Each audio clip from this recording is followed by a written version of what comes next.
North Bear for you this morning as I close up shop here, and we'll be bringing you the Lakota Nation Invitational as the Standing Rock Warriors and Lady Warriors and the McLaughlin Mustangs and Lady Mustangs will be in action at the 2016 Lakota Nation Invitational. Mr. Jonathan Sam and I will be down there doing our thing down there, and I hope you enjoyed the broadcast. And we haven't had a chance to warm up here on KLND because of the weather, you know, Chauncey. So we have to do the best that we can. Reminder that the semi truck for the food distribution program is froze up, man. No distribution in Rock Creek or McIntosh today. They're having mechanical difficulties due to the cold temperature. Also, Senex will be closed due to technical difficulties with the tills till about 2 or 3 Mountain Time, 3 or 4 Central Time. So might want to check on that. We need another gas station at McLaughlin, and it's that happened before, and you had to go real slow, because if you go slow you save gas, they said. So that's where I am today again. I gotta go slow, and you're all passing me up and say, who's that driving, Mr. Magoo? I said, one guy. But good morning out there, and I said good morning to all the folks at the All Nations Camp this morning, and Sacred Stone and the Rosebud Camp down there. Stay warm, everybody. I don't think those little children belong in that camp, but you know, that's just my opinion. That's just me. There's some little ones down there. It is bitter cold. Bitter cold. I want to say a good morning to my nephew Dustin Hilaire from Portland, Oregon. He's headed home today, spend Christmas with his family.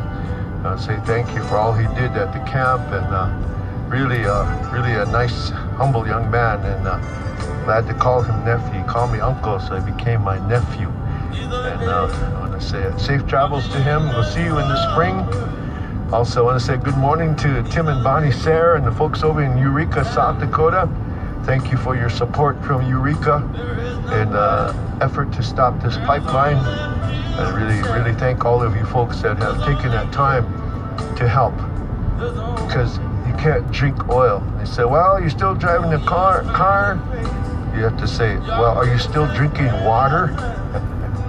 But a good morning out there. And I just remember Mr. Peter A. Kraft of Linton, North Dakota. He passed about 10 years ago, but used to love this song. Van Morrison, and These Are the Days. Have a good one. I'll see you on the radio from the Lakota Nation Invitational tomorrow.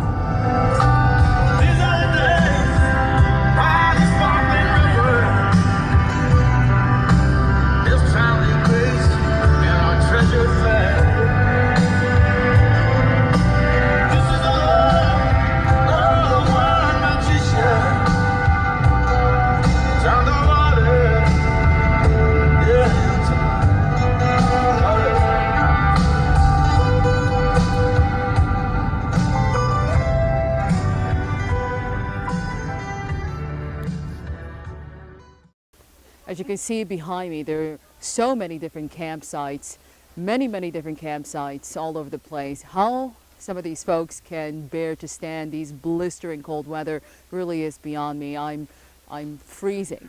It is very cold. It is negative. It's almost, according to weather forecast, it's going to be in the negative 20s as the day goes on. And it's just been an incredible journey making my way here to Cannonball. It's been incredible.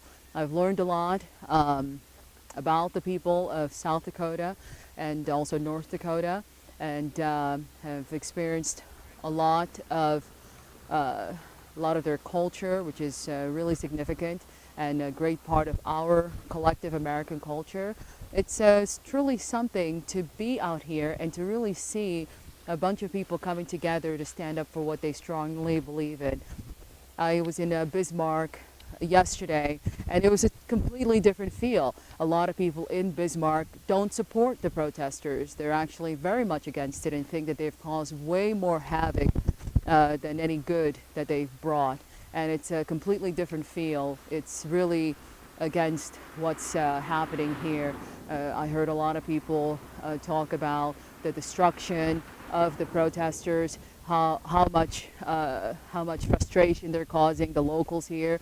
I've heard of protesters poaching animals, poaching pigs and livestock and so forth, and really harassing law enforcement and other folks who call this area home, 12 months out of the year. So, but you also hear the other side. You also hear the protesters' side of things, and you hear them talk about how they've been put upon and how they have dealt with unwelcoming and inhospitable behavior from the locals. So you're certainly getting both sides of the story here. Either way, it's very, very cold.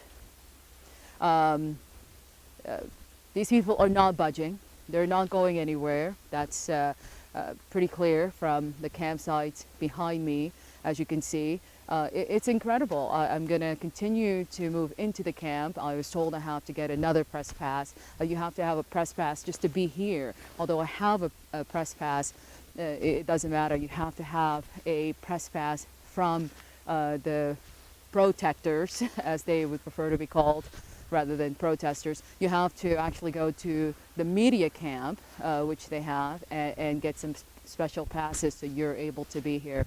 But it is an incredible experience to see people fight for what they believe is right. One of the other things that I think is important to mention is some of the folks in Bismarck were telling me that this is no longer about freshwater rights or not having the pipeline. A lot of them said that this is actually morphed into a land right issue for the Native Americans here, the Lakotas, also called Sioux Indians, and they are. That's what some of the folks in Bismarck were saying. They're saying that it's no longer an issue about water rights, but rather a ploy for them to claim more land. We'll see what some other folks here say. Either way, it's truly been a journey and a privilege to be out here and to hear some of the stories and to experience some of what they're experiencing. And I will continue to make my way into the camp. I'm Jeanette Lenoir, reporting for E Pluribus America, and this is Our American Culture.